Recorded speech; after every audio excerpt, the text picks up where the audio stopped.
Hey everybody, it's me Albatross. I'm back. Okay, where were we? Where did we leave off? We left off where they were going to go over what happened at the 6-month status review report and hearing. Social worker filed a 6-month review report recommending that the court terminate services regarding that, the hearing about, the same hearing that comes up over and over again. The social worker reported that the parents resided in a 1-bedroom apartment they shared with 2 other people. The condition of the apartment was, quote, deplorable. Yeah, I mean, a 1-bedroom apartment, that is small. You can't have all that. I get that. Mother was unemployed and had never worked in her life. Funny, I don't know why they added that. That seems a little bit petty. And this, look, they're telling us the medicine she's on. They don't mind telling us that, though. They won't expand on what they mean by deplorable, but they'll, anyway. She's on Prozac and Buspar for depression. And she was pregnant again. Father was employed as a stock clerk at a bookstore. So he had gotten a job. He's obviously able to have a job. The social worker stated that appropriate services had been provided over the past 6 months, and the parents had been actively involved in their case plans. So they're saying that they provided the services, and the parents had been actively involved in their case plans.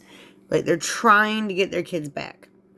However, the social worker was concerned about the parents' abilities to understand and process the information presented to them.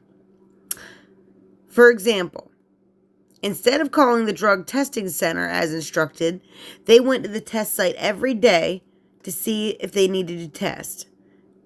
The parents missed a few test days due to their confusion. But I don't understand how they could miss a few days if they were there every day like they said. I mean, they said they were there every day. So how could they miss a few days? They don't expand on that. I mean, I know everyone's got their own, ways of doing things in these kinds of situations. But if they're as disabled as they're saying, shouldn't they, provide some, kind of accommodate for that? I mean, they're obviously putting in the work, going every day, is what I'm trying to say. They missed a few days to spend their confusion. The instructor for their parenting education class questioned their understanding of the class. The social worker further reported that Dr. David E. Libert conducted a recent psychological evaluation of both parents. Now, I did look up reviews on that guy. He passed away a few years ago, I think. So I'm not gonna go into him. The only thing I will say is that the reviews on him were a little mixed. There were quite a few that, there was quite a few that said he fell asleep during their sessions, but I'm not gonna, like I said, I'm not gonna rag on the guy. Whatever, he's gone. Conducted a recent psychological evaluation of both parents, recommending that the child remain a ward of the court, and that further services to the parents were unlikely to bring a better result than had been achieved to date. And the doctor opinion was that it was unlikely the father had made any real progress in correcting the problems but he'd got a job. He's employed, though. I mean, I feel like that's a little progress, right? In correcting the problems that led to the removal of both of his children, as evidenced by his defensiveness and unwillingness to acknowledge minor failings. Ooh, that's a big statement. That's a big statement coming from doctors in general. Any doctor. Sorry, gonna say it. But yeah, that's a big statement, especially on behalf of social services. I'm going to talk about not acknowledging failures. Okay. Dr. Liber found the father's life reflected instability and poor decision making. But I mean, he just got a job. You're not going to give him no credit for that. Dr. Liebert concluded that given the child's special needs, and it's hard to have a job too when you got to show up every day for a drug test. I mean, when you're allegedly not even on. Listen, this is all allegedly. I don't know these people. I don't know anything about these people.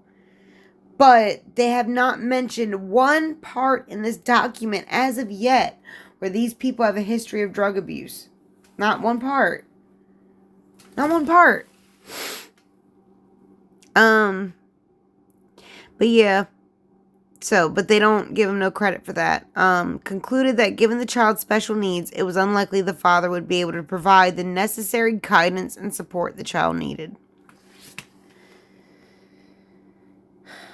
Dr. Liebert further reported that mother had a mood disorder and limited cognitive ability, which interfered with her ability to make good choices regarding her own care, as well as her children's care.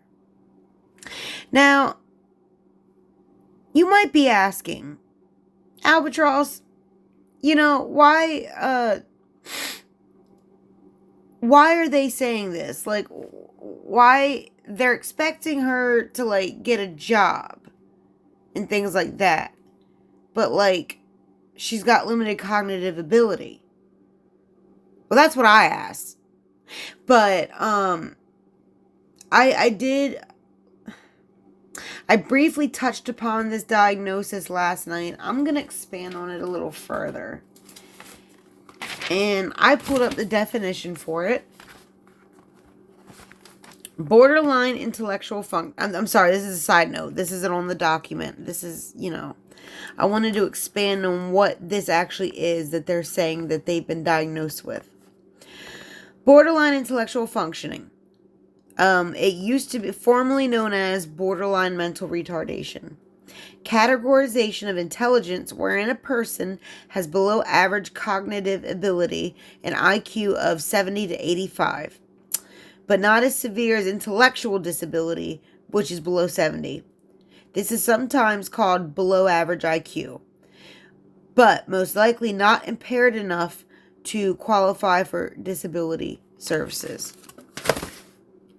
So, in other words, they're not qualified to get disability services, is what I'm saying. Like, it's not like, like I said, I'm not a doctor. I don't know these people, okay? That's very important for you to remember. I'm simply saying that I've known people with this exact diagnosis, okay? That's all I'm saying. I've known people with this exact diagnosis. And yeah, they were a little, they probably couldn't, care for a child with special needs unless they got, some kind of, a little bit of assistance, right? From the people I know, I don't know, there's a spectrum of this, right? There's a spectrum of this, okay? And I don't know what their spectrum is, but the people I know, though, did have children, okay? And some could argue whether they should have or didn't, or, that's up for debate. But they did have children, and those children were fine. They grew up normal, But that's just one example. I don't know their situation. But, let's just go from here on and assume that everything that they're saying is true. Okay? Let's just say everything that they're saying is true. And we'll get to the end and we'll see if it flies. Let's see if it flies. Okay. So, yeah, that she had a mood disorder and limited cognitive ability. Which, wait a minute. Okay, yeah, referring to that diagnosis, which interfered with her ability to make good choices regarding her own care as well as her children's care. An earlier psychological evaluation by Dr. Edward J. Ryan with regard to J.S., not the mother, I know they have the same initials, so it's confusing. This is regarding to her first child's dependency of the state. Stated that the mother was not capable of meeting her own needs or benefiting from services, and that she would never be capable of parenting a child. That's what they're saying. They're old doctors from back in 2004 or something. They're saying that she would never be capable of parenting a child. And Dr. Libert, the doctor that's on the case now, said that nothing had changed since then. The social worker further mentioned that the parents appeared delusional. Okay, this part really made me mad. The social worker further mentioned that the parents appeared delusional about the return of JS to their care. They continued to believe their current case plan services were implemented so they could receive both their children back. That's what they're saying. But they continued to believe, in other words, that you didn't correct that. Well, they don't specify, so we don't know. We don't know if they corrected that. As to the child, and oh yeah, and that's another thing. The child. That's all they refer to this child as, but the initials are SS. And I'm sick of them calling it the child, so I'm going to call this baby SS. Because that's how they introduce the child. God, assholes. As to SS, the social worker reported that she was regarded as having significant developmental delay, as evident by her slow growth development, body tone, and limited response to certain stimuli. The social worker's opinion was that the child would be placed at high risk if returned to the parents, because they do not have a consistent ability to abstractly reason or use logic, which is necessary to provide for the needs of this child. The child currently resided in a foster home. SS currently resided in a foster home where her brother JS also resided. JS was in a plan of adoption. Why are they calling the first one by the initials and not, why? It's so confusing because their first child's initials are the same as the mother's initials, so it's very confusing. At the 6-month review hearing on June 6, 2007, the court continued out-of-home placement and visitation. The court found that the parents' progress in alleviating the causes necessitating placement of the child had been adequate. See, they're saying that their efforts to resolve their issues to get their placement back of the child had been adequate, but incomplete. It's funny, they said it was incomplete, but didn't they just say that they had finished it?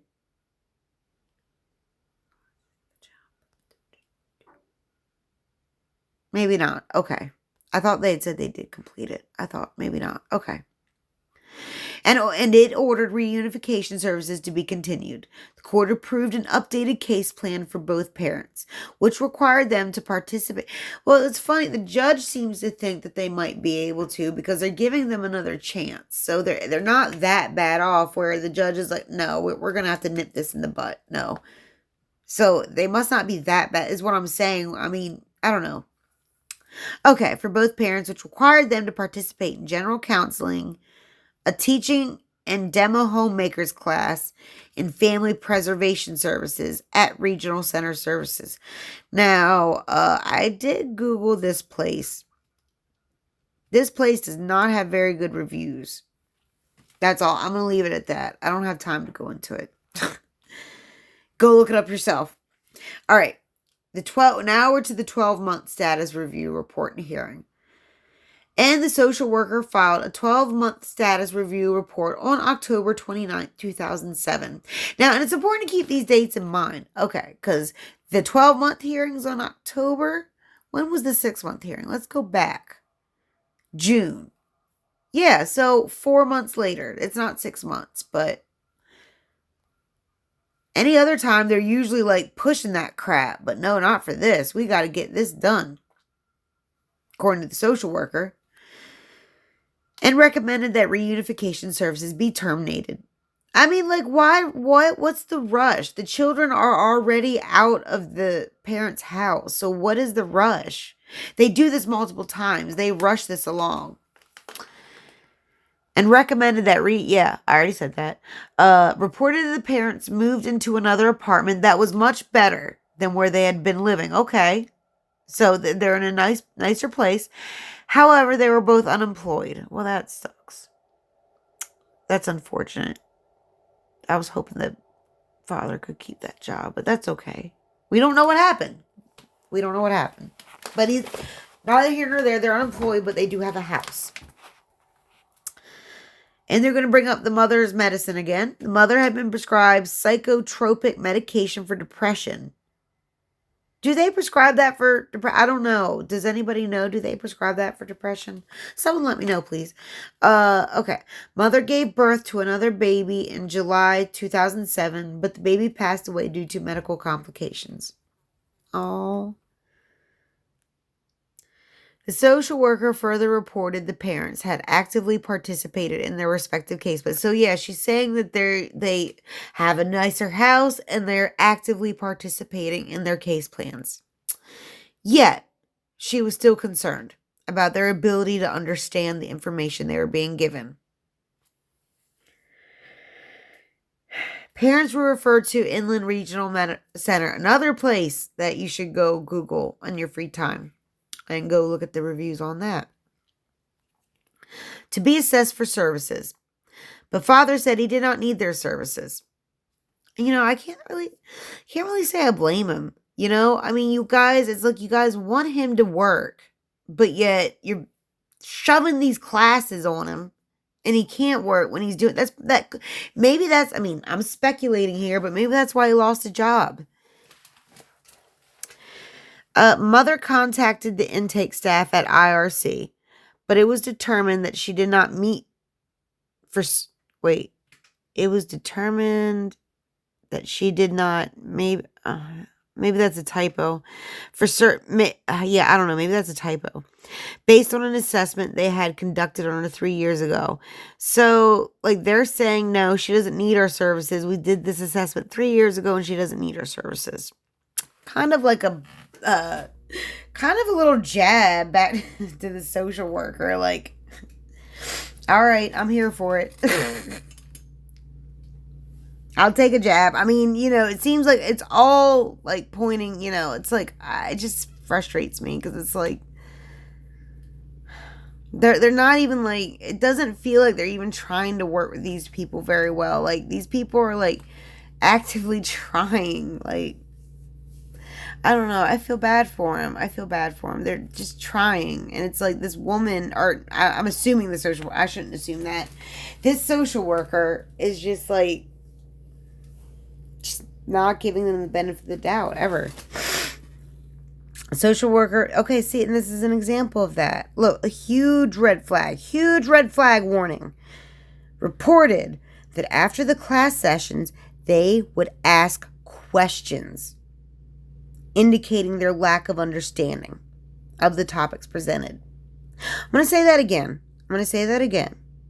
The social worker reported that after the class sessions, they would ask questions. Yeah. So they can't even ask questions to better understand how to care for their children. No, that's just an indication that they don't understand. But they're trying to understand.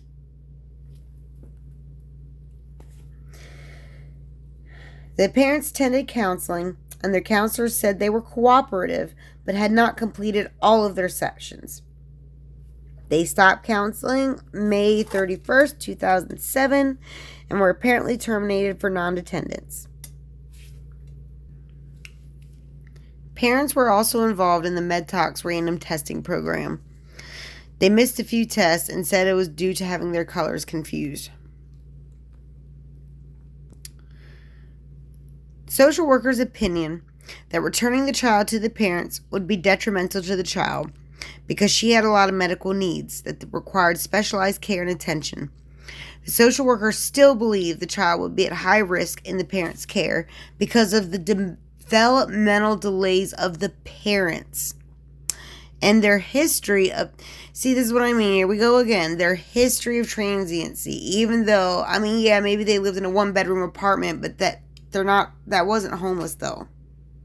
Now they live in a nicer apartment. You're still bringing up their history of transiency. Still bringing it up. and current probation for child endangerment, as well as mother's mental health history. Mental health history, here we go with that. At the 12-month hearing on February 28th, again, 4 months later, so this is supposed to be a 12-month hearing, but now we're at 8 months. So, like, yeah. The court stated that the return of the child to the parent's custody would create a substantial risk of detriment to the safety, protection, or well-being for the child, and thus maintain the child in her foster home. The court found that the extent of the progress made by parents toward alleviating the causes necessitating placement was incomplete. But didn't they literally just say, like, the exact opposite of that statement just, like, a few minutes ago? Well, apparently the judge agreed because the court further found and ordered that exceptional circumstances existed to extend services to the parents to an 18-month hearing. So apparently the judge agreed. Okay.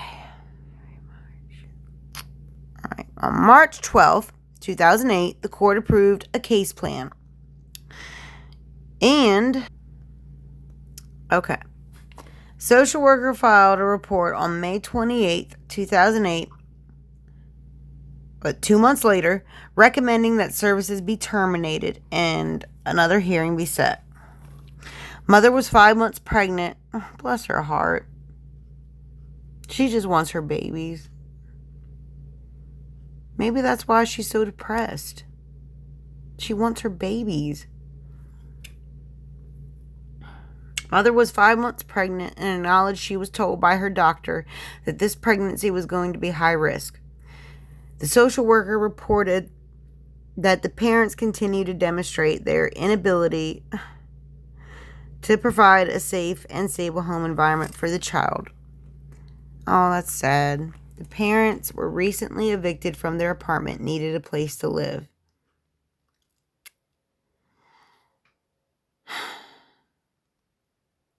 Well, there's one example of that.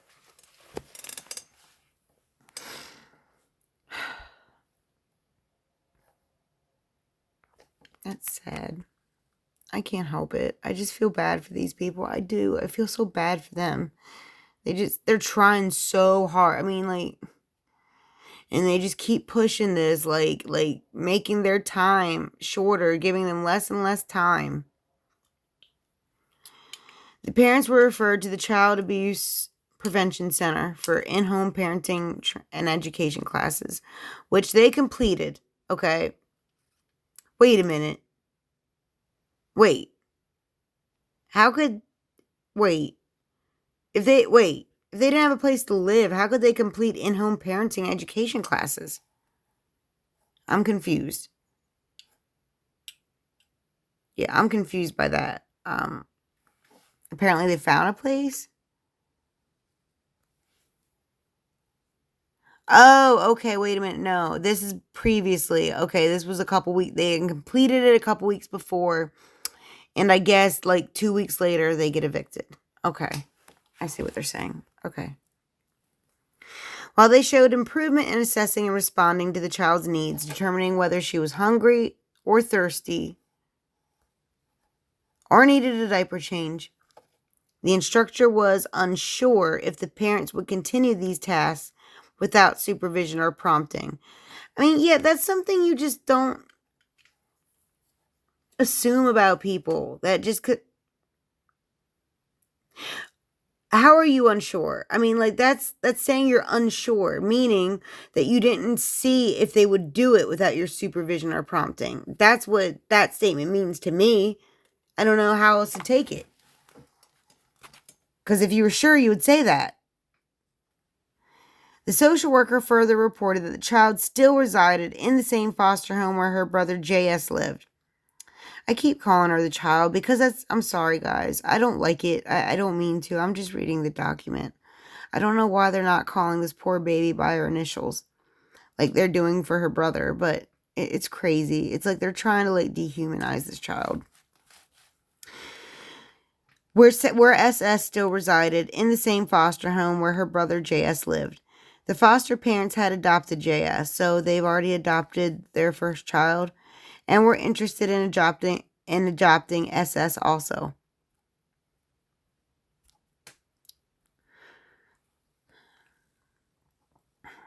The child was now 20 months old and was assessed to be. Can you assess them to be? Wait, they're not. Why are they using that word? Why are they using that? They're not supposed to use that. They're supposed to use intellectual disability. Because the parents have borderline intellectual disability. That's different. Like, being mentally retarded means that you have intellectual disability. And I don't know why they're not saying that. Do they not like this child? Like, they're not calling her by her initials.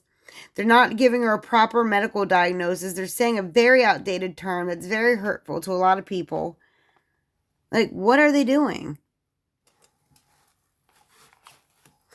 She was 6 to 10 months behind developmentally. She needed constant supervision. Well, I'm not saying she wasn't behind developmentally, but any 20-month-old would need constant supervision to meet their basic needs and to keep them safe. Any 20-month-old would. The child had also had physical handicaps, which could require leg braces and surgery. Okay, but listen. They don't know it does. They're saying it could require leg braces and surgery. They haven't said that it has yet. This is why you got to pay attention to the words they use, because they like to say things like that. Like, I'm sorry, this smells like bullshit to me. I'm trying to give, maybe it doesn't sound like I am, but in my mind, I'm trying to give them the benefit of the doubt. But, like, the wording they're using, it just smells like bullshit to me. And that she could be deaf in one ear. Another uncertainty that you didn't even need to mention, because we don't know. She could be, or did a doctor say that? The social worker stated that SS would need lifelong special care. However, the parents had limited intellectual functioning and were thus unable to comprehend the medical necessities the child required. The social workers concluded that the parents had participated in the same services over and over again. Yeah, and you guys still haven't given them, they finished it all. They finished everything you guys said. And there were times where they had a house and a job and they did all this, but you guys are the ones who are not giving them a chance. That's what my opinion concluded, that the parents had participated. Yeah, I said that. And such as counseling, parenting, education classes, but they did not have the cognitive ability to gain insight into the problems which led to the dependency. Moreover, the parents were not able to incorporate or maintain the skills taught to them. Well, how the fuck do you know? Like, how the fuck do you know when you don't give them the chance?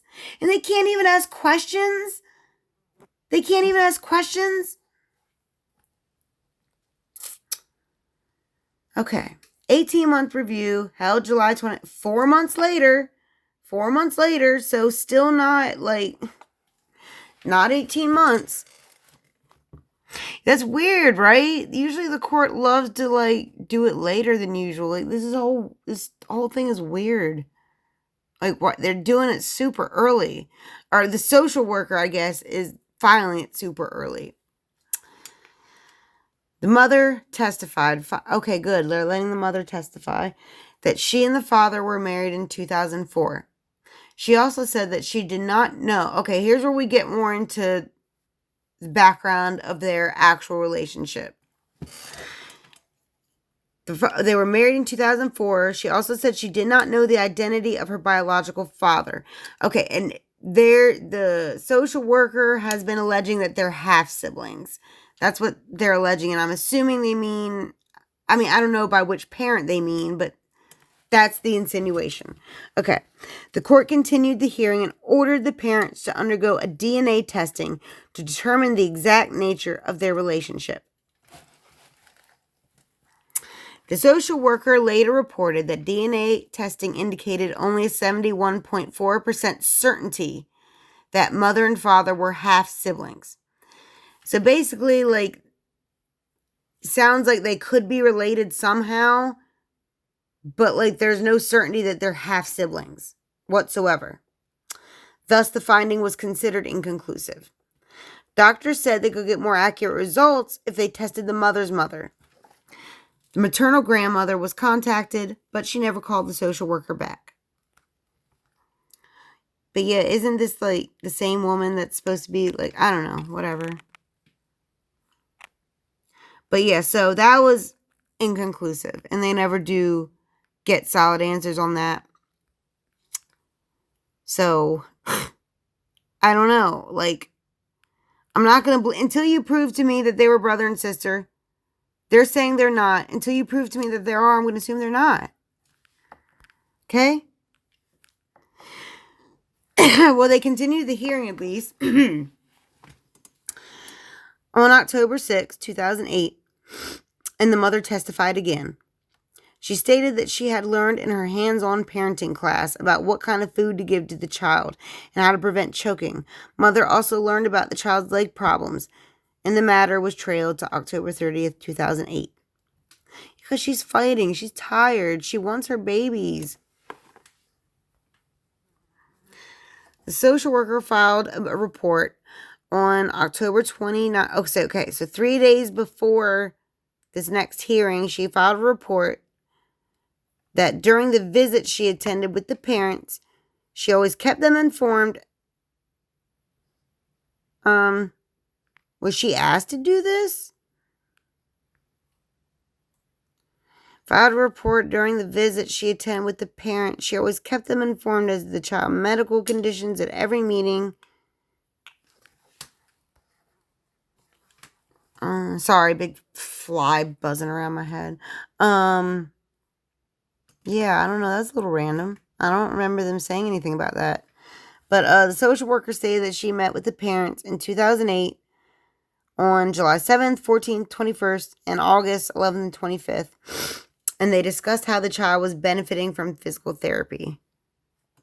Furthermore, on May 28, 2008, the status review report filed with the current information as to the child's medical diagnosis and treatment, and copy of the report was mailed to the parents.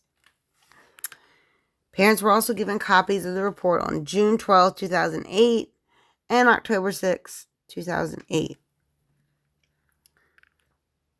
They must have been asked to put that because it just seemed kind of out of nowhere.